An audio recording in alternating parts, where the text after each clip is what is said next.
Good evening, everyone. I am Mark, your fat friend, And I'm James, your black friend, and this is the Fat and Black Connection. where we talk about anything and everything as long as it's interesting to us. Well, yeah, because why would we talk about anything else? Exactly. Welcome back, man. Thank you. It is October 15th, 2025. Yeah. It is 8:04 p.m. Pacific. Yeah.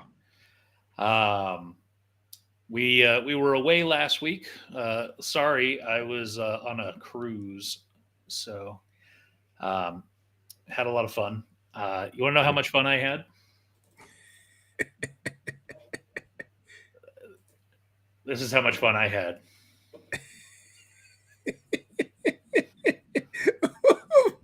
Boy, out here trying to get it.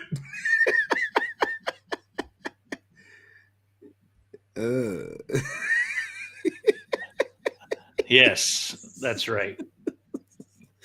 Oh, man. They were playing the wobble. Yeah. Nah. What did you do while I was away? Not. I mean, I didn't do a whole lot, but I went. Actually, I did go see Tron Ares. Okay. That was enjoyable. Definitely gonna be another one. Hopefully that'll be end and kind of tie everything together from all the other movies. But yeah, no, just kind of chilled, stuff like that, man. Not a whole lot, but just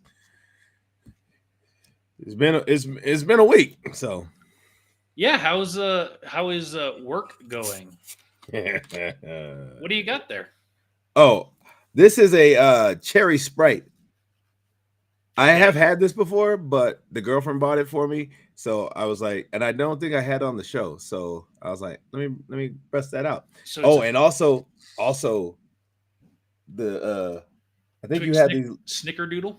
Yeah, I think you had these last week. I'd also had these before too, but I don't think I had them on the show. So that's why I'm bringing these on the show today. So I have something to eat tonight. The wife picked this up for me. Better Goods Premium Swiss Cookie Butter Filled Milk Chocolate Bar. Oh, the cookie butter. Yes. And I do enjoy a good cookie butter. It's fancy when it comes in a box and a wrapper. Oh, that's the good stuff. Might be a little too fancy for me. We've got Kel D checking in. Welcome, Kel.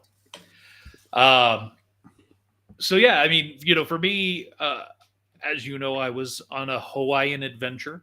I will I have plenty of pictures and videos to share and stuff. I have not had time to really compile them in a meaningful way. So I figured if you're good with it, I'll kind of talk through what I did. Um, and then I'll try to bring up associated images or videos. Yeah, because I mean, we didn't talk all last week while you're doing this stuff, and then we got to talk yesterday, but I was like, oh yeah, I gotta wait, and we gonna talk about it on the show for sure. So Yeah. So pretty much it was. Well, first let's eat some stuff real quick. yeah. So you've got your snickerdoodle. Yeah, these are good, man. I definitely, this one actually tastes more snickerdoodly than the first one I had. Snickerdoodly. Oh, So a serving size on this is 3.5 squares. what the 3.5 squares? What's the inside look like? Oh, that's good. Yeah. It's got a good layer of cookie butter. Mm. Really tasting that cinnamon sugar cookie on there. This is actually really good. It's smooth. It's creamy. Yeah, I really like this. Ooh, it even has chocolate liqueur in it Oh, and butter man. fat. Butter fat. Yeah. Yeah, this is good. Okay. If you find it, Better Goods. Better Goods. Where did you get that? Whole Foods or something? I don't know. Oh. Maybe show message. Yeah. Jared, where'd you get this from? So the cruise, there's preamble that leads up to that, which is Friday. Woke up but early. Yeah, so I took Thursday. I started my vacation on Thursday the 2nd. Okay. So that was kind of, a day for me to do some laundry around the house, get some stuff situated, ready, get my bags finalized, stuff like that. Mm-hmm. And then Friday, my wife also took it off. And so we finished getting everything really, put together, compiled, loaded the car. Friday afternoon, we picked up the kid from school, came back to the house. My mom came over Friday evening, got her stuff loaded into the car, and then we slept. We went to bed pretty early Friday and got up at 2 a.m. on Saturday morning. Yeah. Left the house, Reno, at about 3 a.m. on Saturday morning.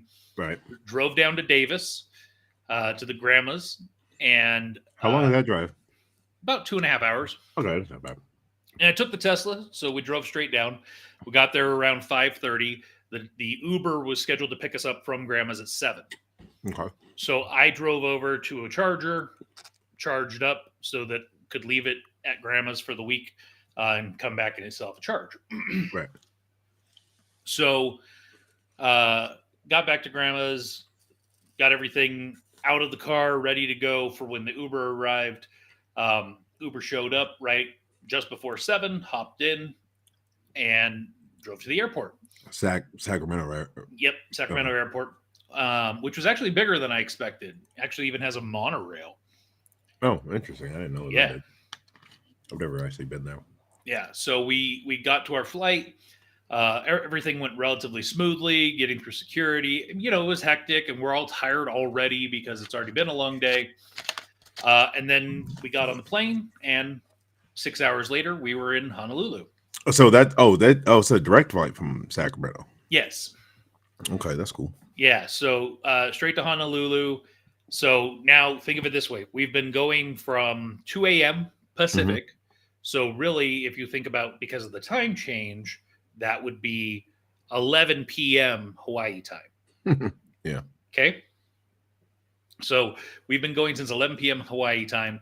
It's now about 1 o'clock Hawaii time, and we're getting to our next Uber to take us to the port. Now, here's where some chaos starts. You guys slept on the way, right? On the plane. I think I may have slept maybe 30, 45 minutes. Oh I know wow. the kids slept a little bit. I know the wife slept a little bit. I don't think mom or grandma did. Um, so we get to the airport, we get to our luggage, everything goes relatively smoothly till there. And then I tell the Uber we're ready for pickup. And the pickup spot where it had us go to actually get picked up was about a half mile away from where we picked up our luggage. Oh wow. So we're in Honolulu, it's humid, it's hot, and now we're hoofing it with 80 plus year old 85-year-old grandma and my mom who she's got her medical issues and whatnot, right? Right. A 6-year old, and trying to get about a half mile down the road to get to our pickup spot. That. Oh yeah, because that airport's kind of weird setup. Yeah, so there's two terminals for Hawaiian Air. One is for island hopping Yeah, basically, and and then one is there's one for for the mainland. mainland. Yeah. Well, obviously I came from mainland, but the Uber was sent to the other area, so that's why we ended up having to hoof it over there. That's weird because then I would think they would just be like, "Oh, okay, well, now we need to go over there." Like, By the time we kind of figured out what was going on, we were already halfway there, and it was like, just stay. yeah, So we got to them, took us over to the port, and this was kind of where we separated because my wife and I and kid, we had a suite, and my mom, grandma were in a regular balcony. So of course that meant we had priority check in and had an exclusive area to go and have some refreshments while we waited to get on the ship. And they had to go through the Muggle line to get checked in. So we did that. Just as we sat down and had time to kind of relax, the concierge for the cruise, his name was Chris, he showed up, and we got Jim checking in. What up, party people? Good evening. what up, Jim. man? So we got checked in, got some refreshments, and then Chris, who's the concierge, a very large gentleman, introduces himself, and he's in like a full-on suit, and he's very sweaty, kind of reminiscent of like Chris Farley's Date in a Van Down by the River. Down by the river. Yes. No, Tyrus, not the Haven, because there was no Haven on this ship. Right. There are suites, and you get a very similar Haven experience, but there is no exclusive restaurant, exclusive bar, exclusive pool, stuff like that. But we had a butler, we had a concierge. We did get to eat in Cagney Steakhouse for breakfast and lunch every day. Now it wasn't the full-on Cagney's like steak menu, but it was a higher end, better menu, if you will. Yeah. So we get to go on the ship. It's now just before 2:00, and they walk us on with the other sweet people that were with us at the same time, and take us into the wine bar, the Napa wine bar, and say, okay, welcome aboard. From here, please, head to your muster station so you can get checked in for that. And your room should be available soon. Okay, cool. So we go straight over to our muster station, scan our cards, talk to the people there, and they're like, oh, and your rooms are ready. Cool. So we were able to go pretty much straight to our room, drop off our carry-on bags that we had brought. Our luggage was already there waiting for us. Oh, nice. So we brought that in the room, and we pretty much started unpacking right away. Because why not? Get it done. Oh, no, I apologize. I lied. We went down to eat first. So we went to Cagney's and ate. And then we went back up to our room, unpacked, then eventually met up with mom and grandma and started, walking around, familiarizing ourselves with the ship. Right. Until sail away, which was, Saturday evening. And this is Honolulu as we're sailing away. Honolulu at night. It was beautiful. We watched sunset from the balcony and, everything before we headed out. Yeah. To go have dinner and whatnot. But it was it was a very prettiful day, um, and pretty much we were exhausted Yeah. and done and went to bed. And the beauty of this cruise was when we got up in the morning, we were basically just outside of the port where we were going into in Maui, and got to like sit there and enjoy going into dock in Maui. Nice. Uh, and this is Maui, where we were, port of Kahului. Um, I'm not gonna. I don't speak Hawaiian. I'm not gonna. Yeah. I'm not gonna butcher stuff too much, but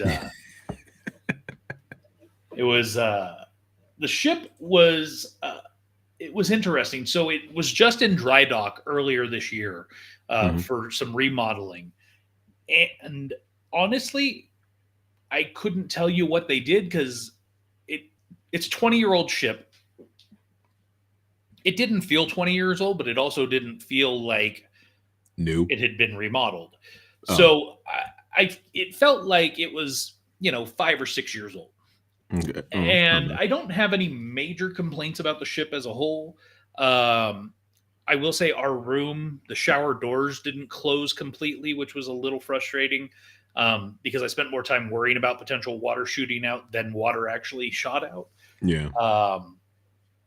Also, in our suite we had a bathtub shower, so you had to step up really high to get into the Oh, bathtub, yeah. and so getting out and getting in was a little annoying. Yeah. But it was nice to have. Um, Excuse me. so yeah, so we get into Maui. Our first day in Maui, we decided to. We knew that evening we had an excursion planned for sunset. The wife and I to go up to the top of a volcano, but during the day we didn't have anything planned. So me, the wife and kid, and my mom, we grabbed an Uber basically, and had it take us around part of the island, and we ended up going on a mile and a half hike, 3/4 of a mile each way, to a place called Twin Falls. Nice.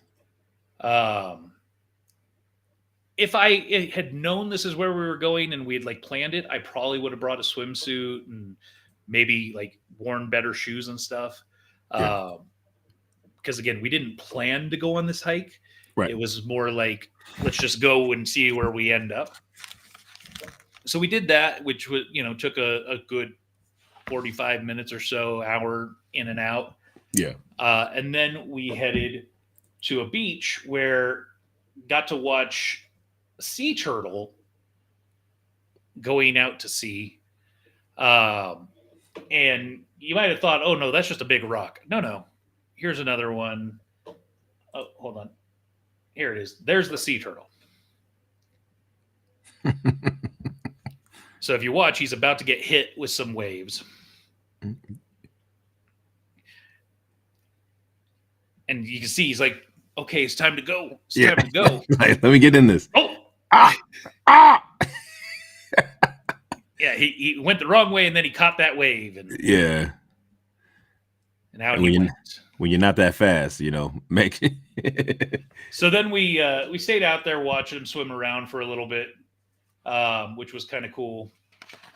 And that was we stopped one more place on the way back to the ship. We stopped in a little town area where there was a bunch of little not shopping centers, but like small businesses. And we stopped and got shave ice, which, have you had proper shave ice in Hawaii, James? Well, no, I had what did I have? I had pineapple something or other. Well, I can honestly say I will never have shave ice from anywhere except for Hawaii, I think, ever again, just because it was just a very different experience. Yeah, it was just so very good. So that night we went up to the volcano, and I'm gonna butcher it, and I'm sure if Daryl's watching, he'll correct me, but it's Haleakala, something to that effect. And I'm gonna show you some photos of what this volcano crater looks like, but these photos don't do justice. It's like another world, and especially at sunset. So that's the moon in the background. Yeah, it looks Um, like you're on a. This looks like it definitely looks like something out of Star Wars or something. yes. And Jenny says, I still need to get bingsu in Korea, which is their version of shave ice. Oh, okay. But it feels like it doesn't belong. Yeah, it's like a Uh, desert. It's a desert. but it's a volcano crater. That's crazy. So this is sunset Is that at the top. clouds, bro? Yeah, we were above the clouds. So Holy smokes! just obviously cruise ship is at sea level, Right. right? Where we are, we're about 10,000 feet up. Wow. So we took a tour bus right up to here. Right. But yeah, we were above the clouds, and I have the full like about 3.5 minute video of sunset happening, and you can watch the clouds as they're whipping by. But Yeah, that's it's cool. absolutely That's cool. so this they offer two excursions. They offer sunset and sunrise. And I've heard sunrise is amazing as well, because sunrise is coming over the other side, over the volcano, Right. where sunset obviously is happening in the west, Right. away from the volcano. Uh, if I ever went again, I would absolutely love to go for the sunrise. The thing is, I would have loved to do both, but sunset was scheduled to go until like 10 p.m. and the sunrise, you leave at 3 a.m. to get up there Oh. in time. And Daryl says it is a very, very special place. And Daryl has been there for the sunrise. And this is on Maui. Yes. Nice. Okay. Yeah, and there's just as the sun's about to go down behind the horizon. That's crazy. So just absolutely beautiful. I'm looking to see if there's of course, me striking some poses as the sun's going down. Wouldn't be Mark without that.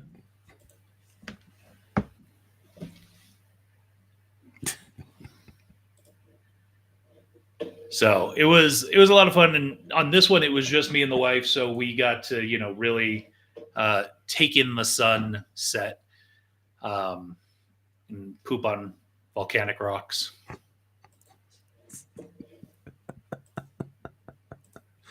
But yeah, here's a couple more of the crater, and like I said, it just doesn't make sense. I feel like this is what I would see if I was on Mars. Yeah, I feel like Moss Eisley should be down there. Right? That's a good call out too. Oh, and this was another weird thing. These clouds, they don't move. They kind of just stick there. And so we were talking to one of the tour guides, and he was telling us that it's so cold up there that's actually like icicles. Oh. That just kind of float up there in the sky until either they get too heavy and they come down, or it warms up and but I mean, I'd never seen clouds pretty much staying stationary before. Interesting. Yeah. A very unique experience. I can't recommend it enough. I highly suggest, if you have the opportunity, and here's me kind of zooming in from here into the crater. Yeah. So I can definitely say that, I have more to show on Maui, but here are these are called nenes, which are Hawaiian geese. and probably just as dicks as all the others. So it's very interesting hearing some of the stories about them. So they find a mate and they mate for life. Interesting. And so normally you see them in groups of 2. You don't see groups of 3. Well, the reason for this one is the male of this group that should be here, there's only one male in this picture, was actually hit earlier in the year and killed. And so wow. what happened is this other couple, in essence, took on the female and said, "You're with us until you find a new mate." Oh, that's cool. So now they travel as a trio until whenever that happens. And the nene is the Hawaiian state bird. Interesting. So That's cool. They're not like, you know, Canadian geese or what we're used to seeing. They seem very friendly and not afraid. They're Hawaiian chill. Yeah, they don't come after you. They don't try to assault you. Again, talking about from another planet, these are some of the plants that we saw up at the top of that mountain. Those look straight out of Star Wars, bro. Right? Like again, it just feels like it's another world up there. Yeah, absolutely. So unfortunately, because of the government shutdown, the visitor centers up there and closed. at any national park we went to on this trip were closed. Unfortunately. So that really put a little damper on some things, but as long as you got as long but again, as long as you have like a good tour guide that can tell you the stories and stuff like that, which we did, fortunately. Yeah, that's good. As long as you have a good tour guide, then you don't. I mean, yeah, the visitor center is nice just because it gives a little bit more insight and things like that. But like I said, I've gone on tours before and I had a really good tour guide, so it was like, oh, I'm not missing much. Yeah. So this was me the next morning. Little tired. Yeah. But you know, ready to seize the day. So day 2, or the next day, was also in Maui. So this was one of the nice things about this cruise was, you know, Saturday we left Honolulu. Monday morning we're in Maui. We're there all day Sunday. Okay. And then Monday we're there all morning, afternoon in Maui. Oh, nice. So we didn't leave Maui until about 5 or 6 p.m. on Monday. So that gave us time to do another excursion. Yeah. So we went to a pineapple plantation. Nice. And it's really just the things that I learned about pineapple that I didn't know, about how it's processed, but also how to properly pick a pineapple, how would you pick a pineapple? Do you have a methodology? Not really. I just are you talking about like at the store or whatever? Yeah. Oh, well, actually I kind of go and I kind of look for the leaves, like make sure it's like, you know, it's got, you know, like I don't know. I remember when we went to Dole, I can't remember everything, but I remember it's like, you know, you want the kind of bunched together, the leaves kind of bunched, and then like I got 2. I got a kind of a stumpy one, and then I got kind of a skinnier pineapple the last time I got pineapple the other day. Yeah, so here's the trick. So it doesn't matter what color it is, because they spray paint them. Oh. The yellow that's on the pineapple, yeah, that's painted on. All of the companies do it. It's because in the market, we think that they're supposed to look yellow like that. Oh, all right. I didn't realize that. The moment the pineapple comes off the plant, it starts to go bad. So eat it right away. Don't let it sit. If you buy it, eat it right away because it's already a couple of days old, if not a week old. Oh.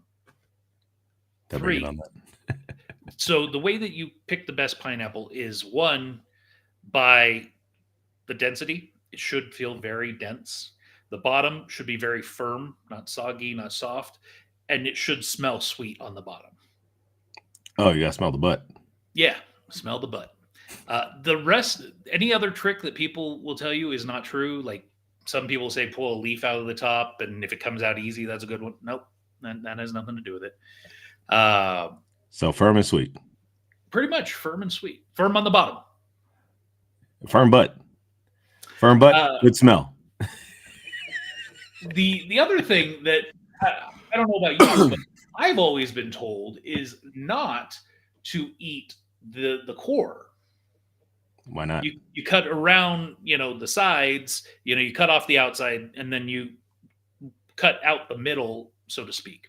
Oh no, I've always kept the middle. I like when I mean I'll cut around the outside, of course, and then like when I'm cutting it, I'll cut it into fours most of the time, and so I keep that middle piece. So I eat that as well.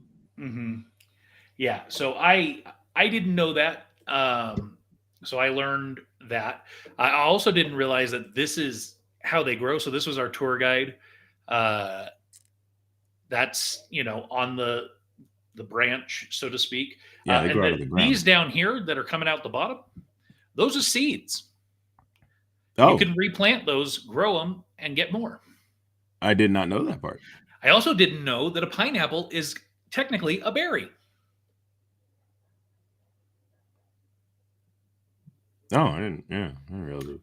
And this is me eating fresh pineapple and eating that center core area, finding out that, oh, yeah, this That's actually is good. that's good. That's good stuff right there. I also didn't know that. So there's two parts of the profile of a pineapple's flavor.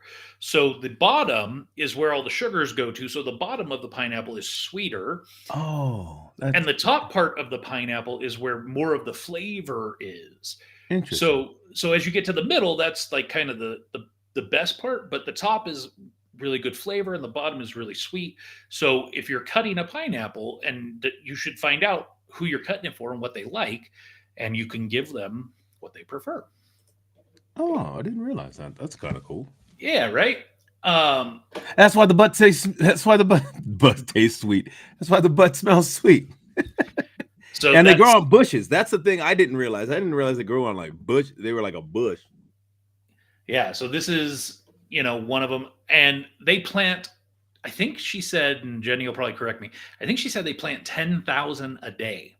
That's crazy. 5 days a week, 50,000.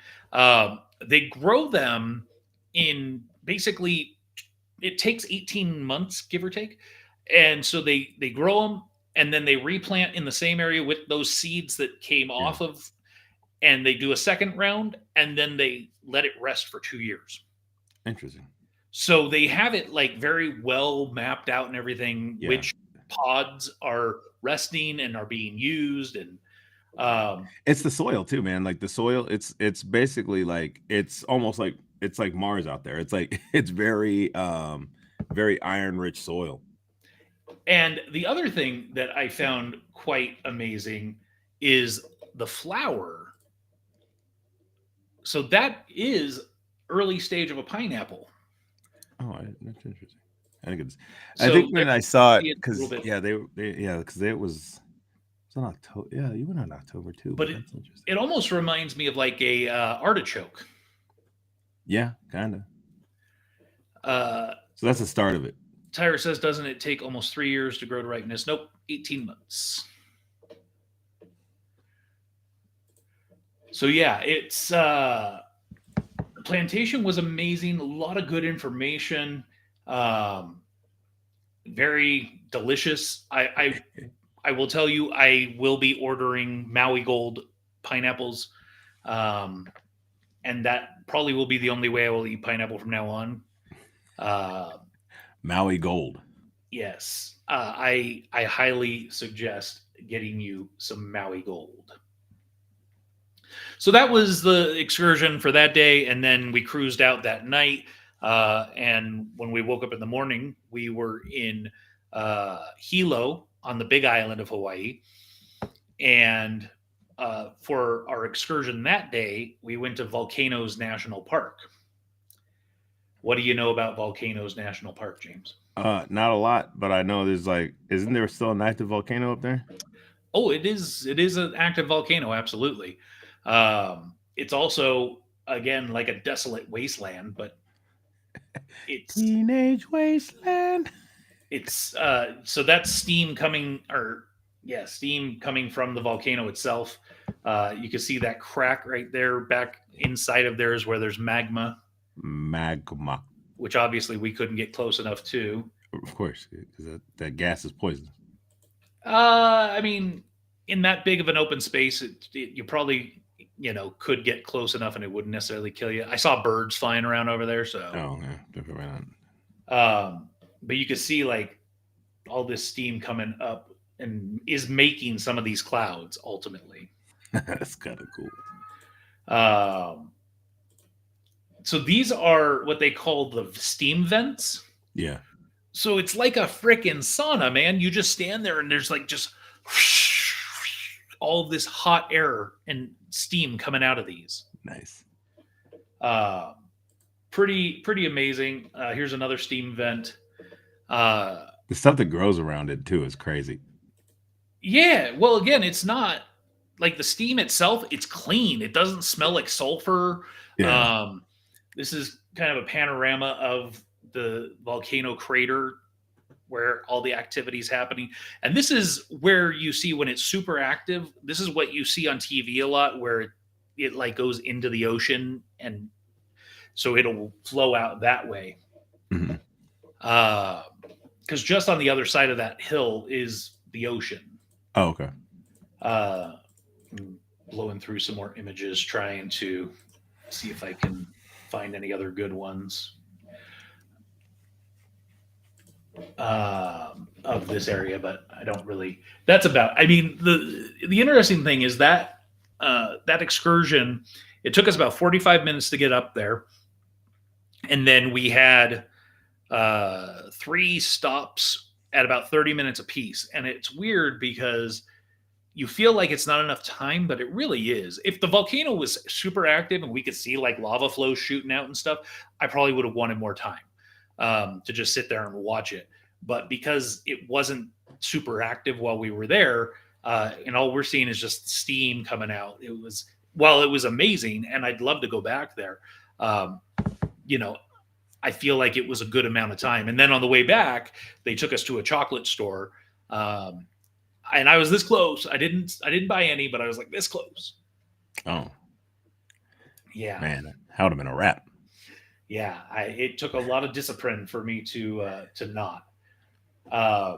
So that was one day in Hilo. Jumped on the ship, cruised around to the other side of the Big Island that night, and we were in Kona. And Kona is obviously known for coffee, but we did not go to a coffee plantation. You went to the Kona Brewery. No, I'm just kidding. No, instead, we went on a submarine. Oh. So this is Damn, from inside the submarine. Well, and I hope so. That'd be crazy.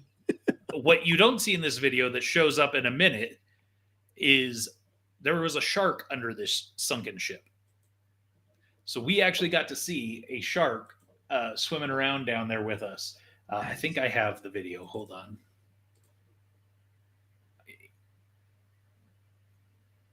And those are obviously all fish swimming around this sunken ship.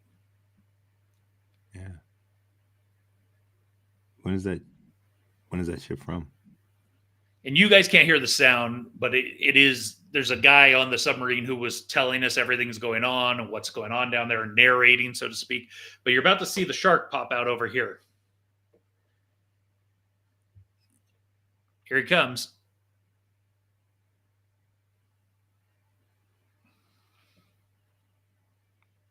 Nice. So that was really cool. Obviously, seeing the shark. When is that ship from that sunk there? Did they? The ship that sunk? I don't know. I have no idea how long it's been down there. They probably told us, but you know how well I pay attention. And then, just kind of for reference and scale and everything, there's the submarine that we got on with the Pride of America in the background. Oh, that's kind of cool. So relatively small. It very much felt like the submarines at Disneyland. Was this a port? Was this like where? Tenderport. Tenderport, yeah. Yep. Yes, it was. Okay. Yeah. So they anchored out in the ocean, and then we hopped a little, life raft basically, which was my first time doing a tender port because we didn't have one in Alaska. Right. So that was kind of cool. But yeah, this submarine is basically Disneyland. It felt basically the same way. You come down the two sides. There's a row of bench row in the middle with some seats to sit in, and then everybody has their own porthole to look out. Mm-hmm. So yeah, and we went down as far as 100 feet. Okay.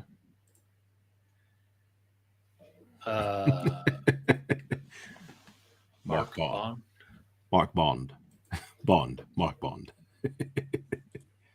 So yeah, there's 104 feet down to the Nice. bottom. So that was, another amazing experience. Jenny calls out and she's right. The tender was cool because there were dolphins. Oh, that's cool. Yeah, we drove right by dolphins, could see them like swimming, jumping, flipping, twirling. Yeah. I wish we would have been close enough that I could have gotten some video on it. They're out there showing off. That's what they were doing. But this was in Kona. This was the first time I actually got in the ocean. Nice. And the water was lovely. This was this little water area where we were was fantastic. I wish I had planned better and had a swimsuit because I would have gone for a dip right then and there. But Kona is a lovely place. I will say, so far we've talked about Maui and the Big Island of Hawaii. I feel like there is enough to do at both of those that it's like I may need to go back for, an extended trip on each of these islands. So that night, so after the submarine, the wife and I and the kid, we walked around Kona and went to some different shops, got some shave ice again, which was the best shave ice that we had. We also went to, there were some shopping complexes, and there was this store, which was a coffee shop, but also a cat kennel kind of place where you could pay $20 an hour to go sit in a room with cats while drinking your coffee. No, I'm good. Yeah. I love cats. Obviously I have 3. But I was not ready to pay $60 for the 3 of us to go sit and pet some cats. Cause I think after 15 minutes, it's like, okay, I'm ready to go. You know what I mean? Yeah. I'll pay by the quarter of an hour. Yeah, I don't think that was an option. It wasn't. Did you get bro? You had to get a lei, bro. I did not get a lei. I did get a necklace, like a shell necklace, when we went to the ship and got on. But and I also got a wreath headband made out of I think it was a palm tree leaf or something like that. Okay. All right. So, but yes. As long as you got something like that. As long as it's like, because even that, like the one that I got, it's not like flowers or nothing. It's like almost like, it almost feels like kind of like some kind of nut. Hold on. Let me grab it real quick. Kukui nuts. Well, while he's doing that, I'll show you guys some of the wildlife that evidently is the most dominant wildlife in and around all of Hawaii. Oh yeah, they just got chickens, roosters, and stuff running around out there. Yeah, chickens be everywhere. Yeah, no, this was the one I got. Like, this is the one I got from the luau that we went to. Oh, kukui nuts. Yeah. Yeah. Oh, this was. Yeah, chickens be everywhere. Yeah, a lot of them just running around, free. Tyrus asked if I got an authentic Hawaiian shirt, and the answer is yes. I got 2 actually, both of which were purchased by my mother. Thank you. So I will. I did. Let me see if I have that image of one of them. I don't think I do pulled up already. No, I don't. So I will make sure next week to wear one of my 2 new Hawaiian shirts. Yeah, I actually got. What was it? The the ones I got were from the ABC store. Nice. On the cheap. So I thought I would show you some of the as kind of a brief respite in between finishing out the cruise. I thought I would show you some images of the towel work that was done by our room attendant, who was amazing. What do you see? What is that? Almost reminds me of Akbar, but Oh, I was gonna say a bear. oh, it looks like a war. It's almost more than. Uh, I guess everyone is open to interpretation of what they think it is. This one was probably one of my favorite ones. Nice. And our room attendant, Alain, actually would take my kids' stuffies and like put them with to, Nice. So That's he cool. was amazing. He was so friendly, super helpful, great guy. I can't speak highly enough about our room attendant, Alain. Our butler, Jeffrey, he was great too. Nice, Jeffrey. Yes. Here's another one. I'm not exactly sure what that one is supposed to be. It looks like another elephant. That's what I thought too until I saw the actual elephant. Oh, And so yeah. I was like, oh, maybe that wasn't an elephant. I think I have one more. Yes.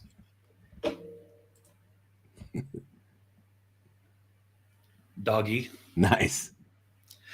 Yeah, unfortunately, my kid had already taken the eyes off, so he had eye stickers that he would put on them. Nice. Good. So, yeah, he again, fantastic room attendant, fantastic butler. I also want to call out at Cagney's. Like I mentioned, we were there for breakfast and lunch every day. We had a server many times named Juliet, and she was great. She made my kid feel special. She really took great care of us. So, I highly recommend if you ever go on Pride of America and you have the opportunity, try and get Alain as your Allain, Allain. Try and get him as your room attendant. If you go to Cagney's, try and get Juliet as your server. Yeah, and we did also, so from a specialty dining perspective, we did eat at Cagney's as one of our specialty dinings for dinner one night. And it was a much better experience, frankly, than what I feel like I got on the Bliss. Good. We also ate at Moderno, which is the Brazilian barbecue restaurant. Nice. Amazing. So they had 9 different cuts of meat. So you go, and if you've never been to Brazilian barbecue, I'm going to tell you a little bit about how it works. Green light. You sit down, they introduce themselves, they give you a plate so you can go over to the appetizer bar or salad bar. Why? Exactly. I was like, I'm good. Let's go. But unfortunately, the wife wanted to go. So I had to wait for her. So she went and got a plate. And as soon as she got back, flipped it to green. And the meat started coming.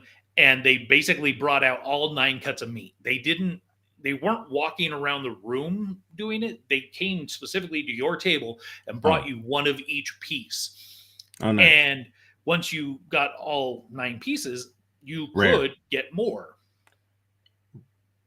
What, you got medium rare? Rare? I mean, I got whatever there was, right? So it's not cooked to your liking. Usually there's a piece of well done or medium well and then a piece of rare, medium rare on the skewer, and you point to which one you want. But it's not cooked to order. No. Because the ones like the ones that I've been to, it's always like, like I would say, this is what I want. I want like, then they had they had the racks that they had. So they had one that was well, one that was medium. So they had different ones. And so they would bring out like, they would that's what I'm talking. They were kind of walking around the room with those. So like, you could be like, oh, I want the medium rare. And so the guy who had the medium rare would come around, slice off a couple pieces, and then. I mean, I guess I'm just not that needy. I just let them bring me what they had, and I would point to what I wanted. And it's a little different than the ones I've been to. Yeah. So, but there were 9 different meats. There were 2 chicken, 2 pork. There was lamb, a couple steaks, a sausage, Nice. All of it was delicious. Unfortunately, at the same time, my kid, so this was the first night where it was kind of wavy, and we had given her some Dramamine. Dramamine. And if you don't know, Dramamine makes you very drowsy. Oh. And so, hold on one moment. So, I guess my wife put the shirts outside the door. Let me pull them in 1 second. Okay.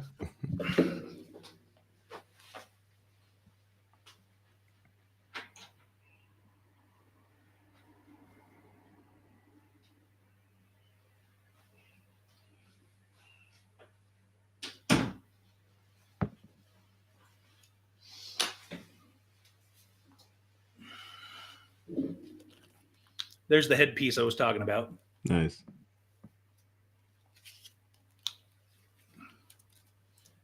So it's not obviously as green as it was because it's, it was been it was fresh. It was real. Right.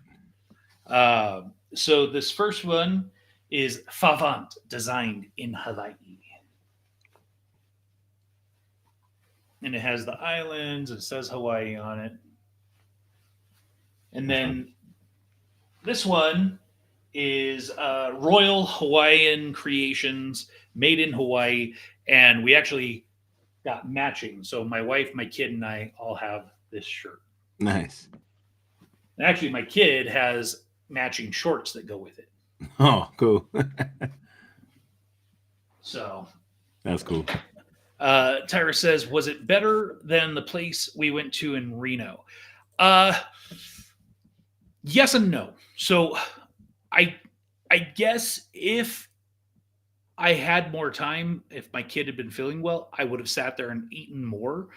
Also, this medication that I'm on now, I don't eat as much. So it's hard. It's not fair because I did eat all 9 pieces of the meat that I got and I enjoyed all 9 pieces. I think I would have liked more, but I think purely flavor and everything, yes, this was better. Anytime I go on an NCL cruise and there's a Moderno steakhouse, that will be one of my specialty dinings. It was delicious. Yeah. But one of the nice things about having a suite and having a butler was because my kid wasn't feeling well, we kind of were rushing the end of the meal and we were going to pass up on dessert. Didn't think about it. And the server was like, well, hey, you're in a suite. Do you want us to have your butler bring your dessert to the room? And it was like, oh, yes, we do. So we ordered dessert and then we left, and the butler about 30 minutes later dropped it off at the room. Nice. So that was nice. So that I mentioned Cagney's, I mentioned Moderno, and the third that we went to was Le Bistro, which is the French restaurant. Except on this ship, it's called Jefferson's Bistro. And do you know why it's called Jefferson's Bistro? No idea. Because he was a French ambassador. Oh, yeah. Duh. Yeah. So, and he was a lot of friends with the French. Quoted famously in Hamilton as getting high with the French. You almost died in the trench. You were getting high with the French. Exactly. So the wife and I specifically wanted to go to Jefferson's Bistro because we had gone to Le Bistro on the Bliss, and it was the most amazing experience, start to finish, blah, blah, blah. And I can say they delivered. The wine was amazing, kept flowing. I drank an entire bottle of wine in that meal. Yeah. I will say, I guess I didn't know what steak tartare was because I ordered it and we'll never get it again. I didn't realize it was like basically raw meat with mayonnaise lumped together into like a puck that looks like cat food. I didn't know it was like that either. And celery, and it was not something I was interested in. And I had always thought steak tartare was just like a steak thinly cut and rare. So, oh, you know what? That's Damn, I can't remember the name of it. It's dang, I can't remember the name of it. You want me to let you keep struggling to figure Nope. it out? Or? Okay. But the onion soup that I got was, and I'm not a big fan of French onion soup, but man, was it good. Fire. And I'm like blanking on what I had for my primary meal, but it was amazing and delicious. And I'm sure Jenny will remind me. I know everything she said that she had was amazing. So if you're ever on a Norwegian cruise and have the opportunity to eat at Le Bistro, highly recommend it. Make sure you do it. Delicious, amazing. Or if you're on the Pride of America, then of course Jefferson's Bistro. So getting back to kind of where we were, we left Kona and cruised as far as we could to Kauai, which is the oldest island and the only island that has navigable waters. So, of course, that meant we had to go do a river cruise as well as go to the Fern Grotto. Oh, nice. So, yes, Jenny says, didn't I get some kind of steak? And the answer is yes, I did. And it was amazing. So, this is the Fern Grotto, which I guess. Sorry, carpaccio. Steak carpaccio. That's the one that I like when you were talking about what you got. That's what I would have thought it was. Like it's that's the name of it. Steak carpaccio. That's the one I was thinking of. So this is the Fern Grotto. Pretty old. Coming out of a rock. Yeah, it's basically a shallow cave. You used to actually be able to go up in there until some Howleys ruined it because a rock fell and hurt somebody, and they sued, and so now you're not allowed to go up there anymore. Of course. So we had to be back a pretty good distance from it. As you can see, this is me more realistically how far out I am. But it was still amazing. And while we were up in there, there was a local. They wanted to sue somebody. What? That doesn't make no sense. How do you? Whatever. They sued the state. That's. How dare you let us even go in there? The rock fell. Like you were probably doing something stupid. Yeah. These are some flowers that grow up in that area. But there was a band that was performing for our group, and they sang so I guess this place is known for weddings. Something like, 10,000 weddings get performed there every couple years or whatever. Wow. So it was, a really cool spot. This was us cruising down the river, rocking that Kaboom Con shirt. The kayaks and stuff? Yeah, there were other people kayaking behind us. So it was, the river was very smooth. It was like glass, and it was, very nice experience. And also while we were in there, I didn't realize the two largest populations of wild animals in Hawaii are chickens, roosters, and feral cats. Oh, really? So somebody brought back a can of cat food, and these 3 kittens jumped out and started chowing down on some cat food. And I stole one, and here it is. Crazy. The whatchamacallit, are the pigs still an issue? The boars or whatever? They're still out there, but I didn't see a single one come across any. But I kept hearing about them. Okay. So on this excursion, those are a problem on the coffee farms and plantations and whatnot. Yeah. So on this excursion, we came across something else, and I'm trying to find the sign. And unfortunately, these photos are like super out of order. I can't remember what this is called, but it dates back to like ancient Hawaiian. And what they would do is these are called basically birthing rocks. And this is where the royal family ultimately would come to give birth to children. And the midwife, or whatever you want to call it, would cut off the umbilical cord of the baby and wrap it in this like little kind of corn husk down here. Let me see if I have a more close up of it. I thought I did, but that's inside the rock. You can kind of see it down here. So what they would do is they would wrap the umbilical cord in that little husk, and it would have to sit there for a couple of days. I think it was 4 days is what they said. And if it wasn't disturbed, then the child was good to go. But if it was disturbed in any way, shape, or form, the child was put to death. Oh. Because it was meant to be a bad omen, and that child might raise up against the royal family or something. Wait, so it was like, oh, that's crazy. Like disturbed how? Like if it moved at all, if an animal came along and tried to eat at it or anything. Oh, snap. Yeah. Jenny does call out that the wild pigs are also a problem on the pineapple farms. They told us, yeah, the pigs will come along. They'll take one bite out of one and move on to another, and take a bite out and move on, instead of just sitting and eating one. I guess the pigs are dicks. A-holes. And then also on this excursion, we had one other stop where we went to a waterfall, which was pretty lovely. Yeah. They said that when it's super rainy out and everything, this just becomes one massive waterfall. Oh, nice. That's cool. But unfortunately, that's not what we got. But yeah, it was still beautiful. And so then we headed back to the ship and, spent the day and relaxed.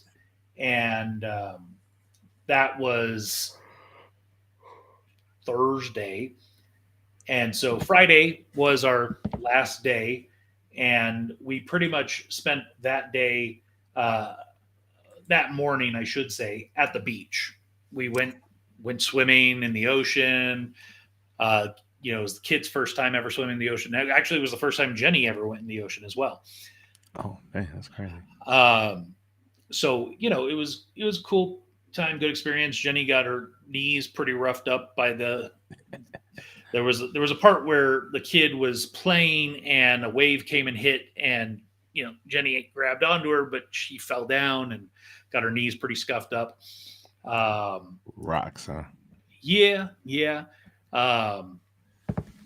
It is weird. Normally when you pee in a pool, you feel warmness because the water's cold. Nah, this is cold. Not in this water, because this water's already warm. So when you pee, you don't notice it. You don't notice it. Yeah, it's like, oh. And Jenny says she's been in the ocean before. Oh. I guess you just hadn't swam in the ocean before? There's a difference. Yes, I guess. So yeah, we spent that day, and then we cruised out that evening back to Honolulu, and here becomes the long drawn out process of we arrived in Honolulu. We got up at about 5 a.m. to get everything finalized. We'd already put out our main bags the night before for pickup. But we, had to finalize our carry-ons and all that stuff, take showers, get ready, go have breakfast, which they started serving breakfast at 6 a.m.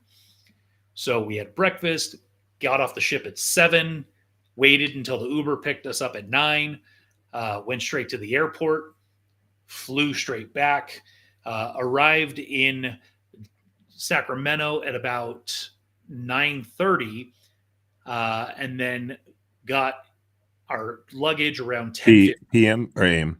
p.m. Oh, dang. Okay. And remember time change. Yeah. So it feels when we get our luggage at like 10 p.m., it feels like it's 7 p.m. Right. Which is okay, cool. We're still good to go theoretically, right? I slept a little bit on the plane, maybe a half hour. We get back to Grandma's in Davis, drop her off, load up the Tesla, and drove home. Oh, I would have probably. And so we left Grandma's about 10:30. Maybe it was closer to 11, and got home at about 2 a.m. Sunday morning. Yeah, no, I'd have probably stayed at Grandma's. Grandma's place is very small, and so it wouldn't for the five of us. It would not have been a good situation. Yeah. Okay. So, and again, when we left Grandma's, to me, it felt like 8 p.m. Right. So I was good to go. I mean, plus I got the Tesla, which is self driving, so I let it do its thing, and um, so we got home Sunday morning, like 2 a.m. Uh, and slept for a few hours, and then we had some stuff to do. Um, and then Monday we were off, had some stuff to do. The kid had a dentist appointment, and we had to take one of the cats to the vet for some blood work, and yeah, just general getting reacclimated. Yeah. So even today, I will say, yesterday I was still feeling, the sea legs, if you will. And today the sea legs are gone. However, there have been a couple times throughout the day where I'm like dizzy out of nowhere. I'll just be sitting working, and then all of a sudden I'm dizzy. Man, you got that island there, bro. Yeah, but overall, it was an amazing trip. Now, the one thing I left out, and I'm going to call it out, and I'm going to put them on blast, is I will never fly Hawaiian Airlines again, and I will not recommend them to anyone in any way, shape, or form. Oh yeah. Um, Not a so big fan. so for our flight back, I had planned it right for our flight out and our flight back. The five of us would all be in the same row. The plane, it was two on the window, three in the middle, and two on a window. Okay. Right. So I planned for three of us in the middle and two on the window. Well, for whatever reason, for the flight back, they didn't tell me, they didn't do anything. I didn't find out until I went to check in the day before that they moved four of us to a center row in a different part of the plane and left my grandmother by herself in the back. Huh? Yeah. So I had to spend about 2 hours on the phone with Hawaiian Airlines raising the hell to get them to try and make it right, which they fixed it, but still, it was immensely frustrating. And so, needless to say, I will never fly with them again. I don't recommend them. I advise, if you can, get anyone else other than Hawaiian Airlines. And if you look at their customer service scores, they agree. So yeah, I have a lot of people who fly Hawaiian, but like I was looking at Hawaiian for when I went last year, and like it just was like you had like the base ticket, and then it was like the tickets for like to pick your seat and stuff, and I was like, what? So there was like an extra cost on top of it. So I was like, nah. So I just flew Southwest, and it was fine. But that's what Southwest's doing now. Yeah, Southwest will have assigned seating soon, like starting next year. But it's, if you want to choose your seat, it costs more. I've already looked at it. Yeah, but I thought they didn't start choosing your seat until that's like choose your seat starts next year. Yes, you're right, but they already have plans, for next year. So yeah, so you can already start doing that and picking your flights, but it's the same thing. You can pay a less price and they'll just assign you wherever they want, or you can pay more to pick where you want, or you can pay more for specific seats. Okay, yeah. That's pretty much the game everyone is playing now. I don't like it. I always liked, that's one of the things I liked about South. And now they charge you for bags too. And I was like, what? Yeah. So overall, I can't speak highly enough about the ship and its crew. Yeah. The cruise was amazing. The ship was amazing. The food. I will say the buffet. We did go to the buffet a couple times because, the kid didn't necessarily like all the fancy food. She just wanted pizza or, lame. So we did go to the buffet a couple times, and I will say, in general, it's fine. If you're not doing a suite or whatever, and it's fine. It was not amazing. The compared to the Bliss, it's like a third of the size. The Bliss's buffet was just had so much more selection and so much larger. They're massive. Well, here's how one way you can tell. They only had one soft serve machine. Oh, Where the Bliss, I think, had 4. something like that. So that was a little disappointing. The bars were all pretty good, but it was weird. A lot of the bars weren't open early in the morning or late at night. Like, I was excited because where our room was, literally, we were at the end right before you go out onto the pool deck. And I thought that bar that was right there, oh, I'd be able to get drinks until bedtime, right? No, it was only open from 12 until 6. So that was a little frustrating. And Jenny Really? says the buffet desserts were all yucky. And generally, I would Still agree. 6. Oh, wow. You are super delayed. What happened? Are you still there? I said. James? Oh, you were delayed on my end. If somebody who's watching, let us Yeah, know I'm still here. who's on the delay, because I'm fairly certain it's James. Oh, it's probably me. It's probably me. Like, you glitched out on my end. That's what I'm saying. Yeah, probably not. No, I'm saying on my end, at least you. No, I glitched know. out. It's because But your it's end's the probably issue. just me. So Yeah. All right. We, We might as well just cut this now. well, so there's a couple other things. So we also went to the Cadillac Diner, which is the 24-hour restaurant on the ship. And that's where you can get, I think if you remember, you could get milkshakes for an upcharge on there, or, but it has your classics, your hot dogs, your hamburgers, stuff like that. But then there's also a dish called the Hawaiian Loco Moco, which is Delicious. which is a local treat, if you will, and it's basically Yeah. a pile of rice with gravy and hamburger. Spam. Oh, the one I had the was right way. hamburger. You can get it with hamburger, but it's traditionally Spam, and gravy and Yeah. fried egg. So we went there a couple times. The first time we went, I ordered it, and it came out, and it was like, I wish there was more gravy, and I wish it came with 2 eggs instead of 1. So the next time we went, I got extra gravy and got 2 eggs, and it was amazing.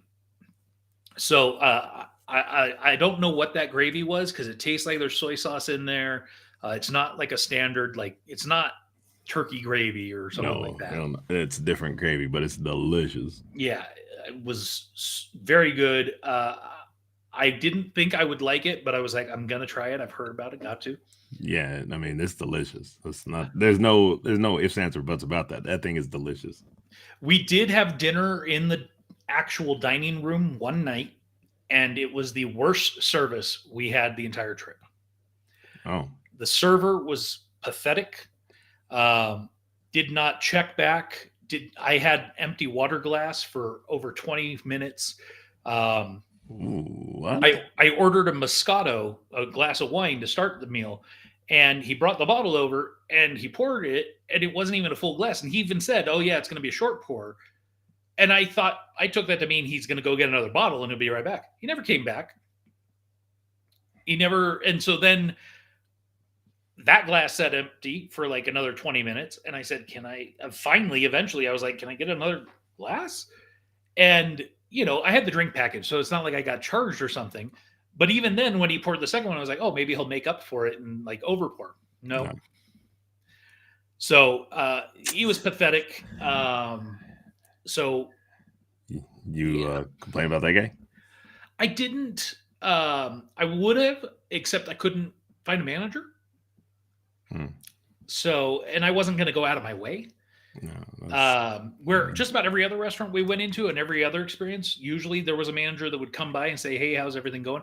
And that's one of the other things I did want to call out on this ship. The general manager, I don't remember his name, and I feel terrible about that. Every single day on this cruise, I saw him at some point. And a majority of the time I saw him, he was doing something working. It was amazing to see. I really appreciated it because, as you know, having worked in the hospitality industry, most general managers are sitting on their duff, not doing much. Yeah. And this guy was out there hustling and checking in and table touching, and um, So is he's this the general for the? for the entire ship. So Oh, he's interesting. basically, you've got the captain who's responsible for the ship from an operational standpoint. The Right. general manager is responsible for the hospitality. So he's responsible for the room attendants, the restaurants, the bars, all of that Oh, stuff. damn, that's a lot. That's a thing. That is a lot. So he was fantastic. I don't know. I don't know if I want. That's almost. I don't even know if I would want. I mean, I guess if you that's what you do, and you know I what mean, you're you doing. think about it. If you're the general manager of one of the resorts in Vegas, that's Yeah, you're in charge. probably Yeah, even a bigger deal. yeah, because Really. you're in charge of. Yeah, because there's no captain. You are the captain, Yeah. so you're in charge of the whole thing. Yeah. Yeah. Okay. Yeah. No, that makes that. Yeah. No, that makes sense. Well, yeah, the operations captain, but then the general manager. I didn't know they were called general managers, though. I didn't realize that. Yeah. I mean, well, and technically the captain outranks everyone, Yeah, of course. but from a hospitality standpoint, the general manager is the one in charge of your experience from that perspective. That's interesting. The entertainment, the food, the drinks, everything. And Jenny calls out, we saw the GM in so many different places at different times. He was everywhere. I'd sometimes see him first thing in the morning when we're walking down to go get breakfast, and there he is. The last night out, we were up at a bar at the back of the ship, and he was out there cleaning tables and getting stuff. What? Yeah, amazing. Yeah, I actually went up to him and I told him, I was like, I just want to let you know that, I worked in the hospitality industry for about 15 years, and I have never seen a general manager working as hard as you, and I appreciate that. And see, that's what the thing too is, that what that probably does though is that the staff has way more respect for that person, him, right? Mm-hmm. Yeah. The staff probably has way more respect for him because he's out there with them, not just sitting on his butt, but like out there and actually doing the work. Like, he might not be behind the bar, and he probably at some point is, but is out there and actually cleaning tables. So and when you have a manager that's out there, and we've talked about this before, just outside of this, but when you have somebody that's out there in the trenches with you, it gives you more respect. Like, I know I had more respect for them when they were out there with us. Yeah. So yeah. I'm trying to see if I can find his name, because I feel bad, because I like to, when I can, call out the people, but I can't seem to find. Anyways, the point is, Pride of America. Bring it next week, bro. Yeah. Point is, Pride of America, while it's not the newest ship, it is really well run. It's a great experience. If you've never been to Hawaii and you want to get a good introduction to all of Hawaii, this is, I think, a really good way to do it.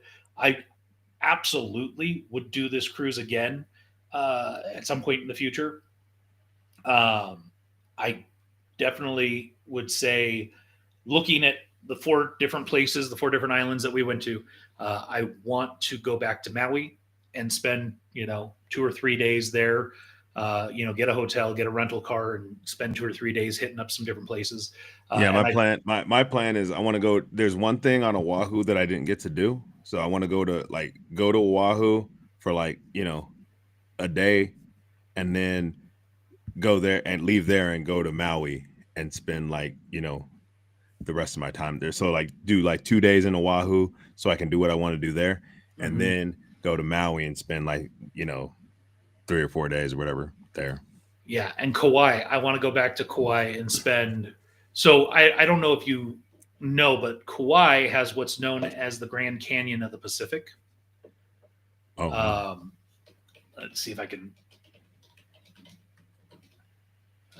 It's Waimea Canyon State Park. Um, so I'm trying. Let me see if I can find a big image.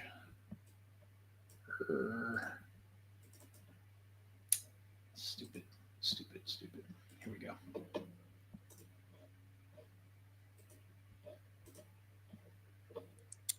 Damn, it's like a green. It's like a it's like a green Grand Canyon. Yeah.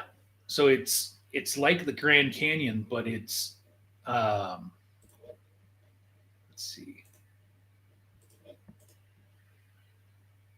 Uh, Sometimes I'm trying to figure out where the hell are these waterfalls coming from, bro.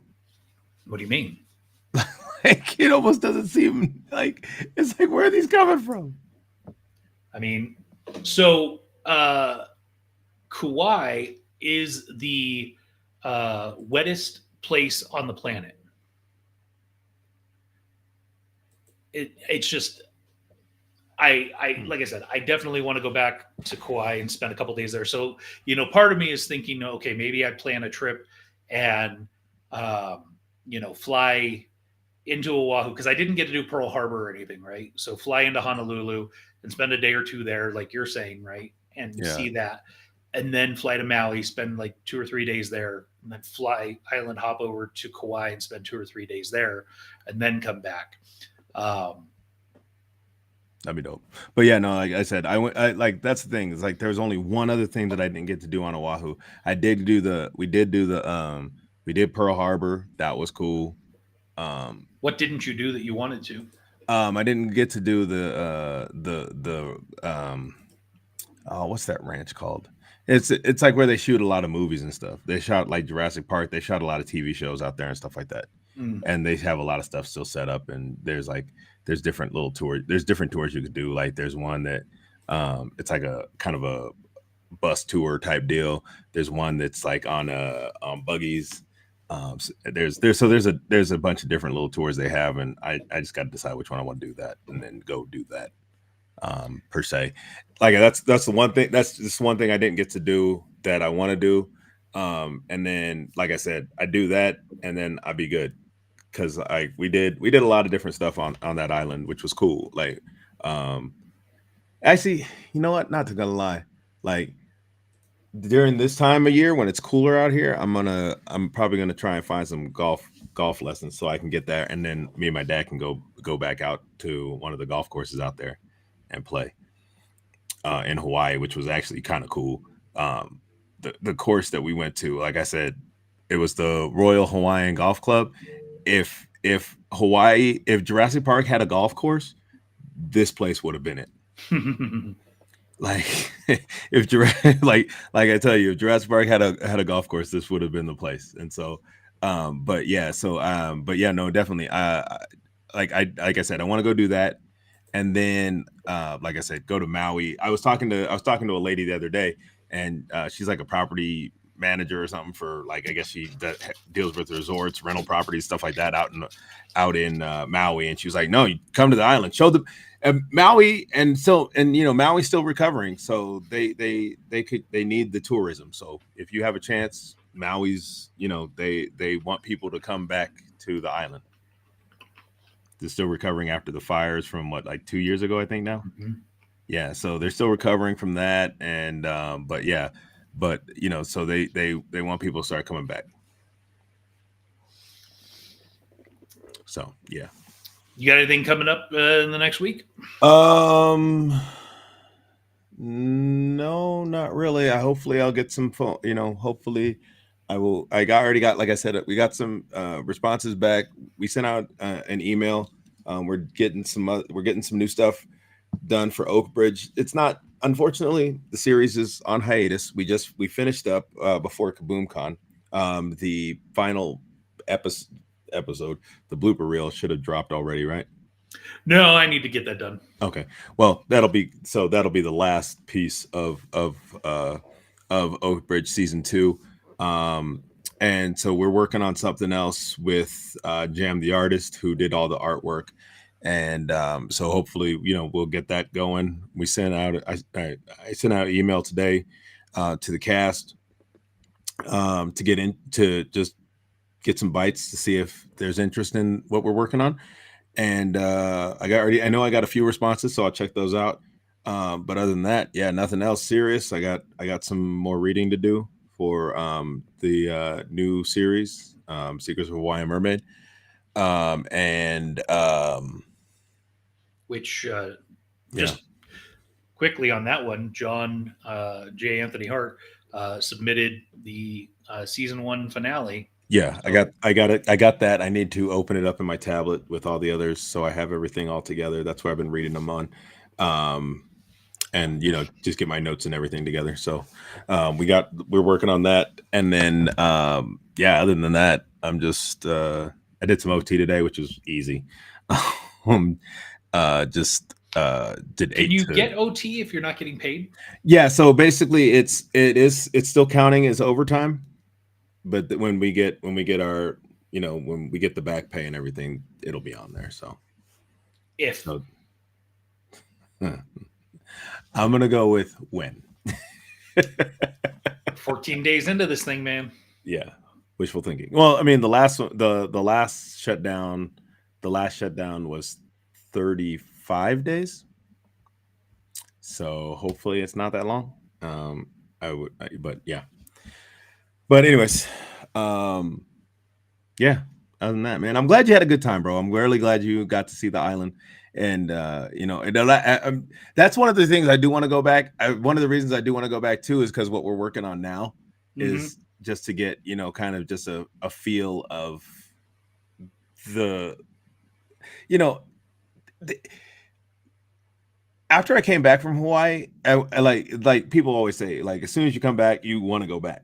Like, it's such a different vibe, and it just feels different. Like, there's just like this.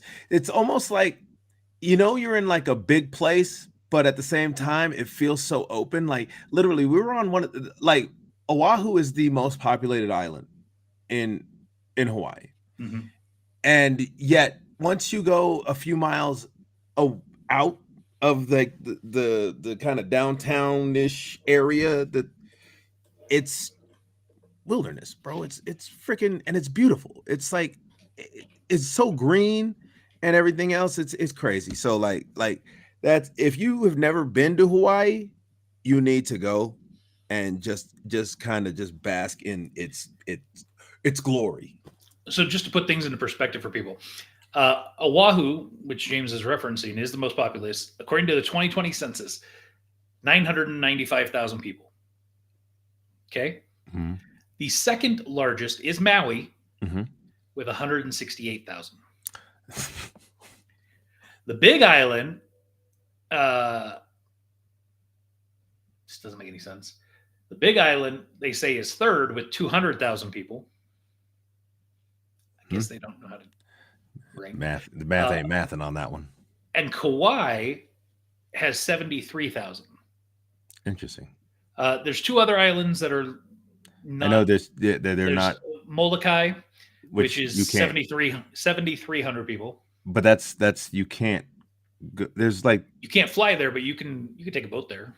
Oh, can you? I thought there was like I know there's one island that like it's like closed off or whatever. Yeah, there are a couple like that. Yeah. Lanai has 3,367 residents. Niihau has 84. And 84. 84, yes. Wow. And Kaho'olaui has no permanent residents. Interesting. So yeah, overall total, just over 1 million people in total on all of the islands. So smaller population significantly than Nevada. Yeah, which is where we are. We got a lot of them out here too. Well, hopefully we can get some voice actors. Yeah, we're like I said, I've worked on. I need to. Well, once we get everything kind of more set, then I'll put it out there to the Hawaiian acting group or page that I joined on Facebook. But yeah, and see if they have any other contacts that maybe I should do that sooner than later. Just see if they have any other pages or places to point you to. Yeah, to point me to. because once we get the casting call ready down the road, we're going to want to hit hard. So Yeah, so I should. Yeah, I'll send that out. I'll put feelers out for that tomorrow. all I right, gotta just double check those rules again because they got like a lot of these pages now. They have a lot of rules. No self promotion. Yeah, which is kind of weird. But I understand it. But at the same, because then you'd have a bunch of people. But well, what you do is you post saying, "Hey, is anybody aware of any good auditions?" And then I reply. No, yeah. So, but yeah, no. I just need to find out if there's any other pages that they can point me to as well to help get voice actors. Yeah. Yeah. So. All right, man. Well, all right. I think we call this one good. Cut it out. Until next week. Maybe.